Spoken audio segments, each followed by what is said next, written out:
the UK and on our wonderful campus. Today, I'm delighted that you have all joined us because for us it's an opportunity to meet the media here in country, which is really, really important, of course, with my role as Corporate Communications Director. So before we get started, a little bit about me. I feel as if I'm amongst family because this is my second role out of the BBC. I spent 21 years as a news journalist in the UK for the BBC, but I have also travelled to India as well and reported from India, mainly in Punjab, where the West Midlands Police were forging a relationship with the Punjab Police to help prevent cross-border crime and to also help with tackling forced marriages as well, which I'm sure you're all familiar with as a subject. So I'd like to think that I still have an eye for a good story, which is why I work at the university. We at the University of Warwick have plenty of stories to tell, thousands of stories.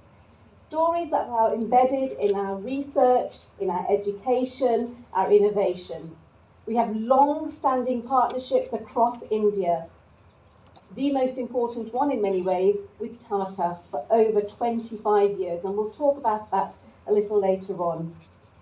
We've seen medical advancements coming from cooperative work between our academics in India and in Warwick.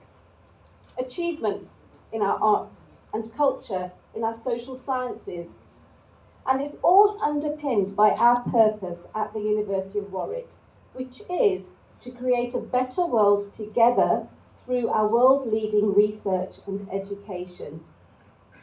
We want to create a world where communities thrive together, and we aim to equip tomorrow's change makers with the skills that they can transfer into the real world, which is why we come to India to meet our prospective students and then welcome them on our campus in September.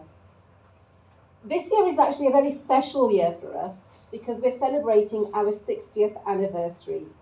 And we're looking beyond 2030, which is where our strategy looks towards at the moment. And when I say we're looking beyond 2030, it's about empowering our spirited people who come to the university to take the right risks at the right time to make important advances in our world. So for the next half an hour or so, I hope to give you an insight into what our university is all about.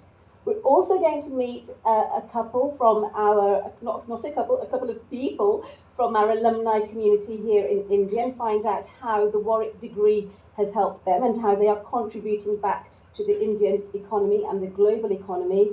And we're also going to hear from our Chief Communications, Marketing and Content Officer for the University of Warwick. But before we do that, we'd like to give you a little taste of what Warwick is all about and our campus. For those of you who don't know about it,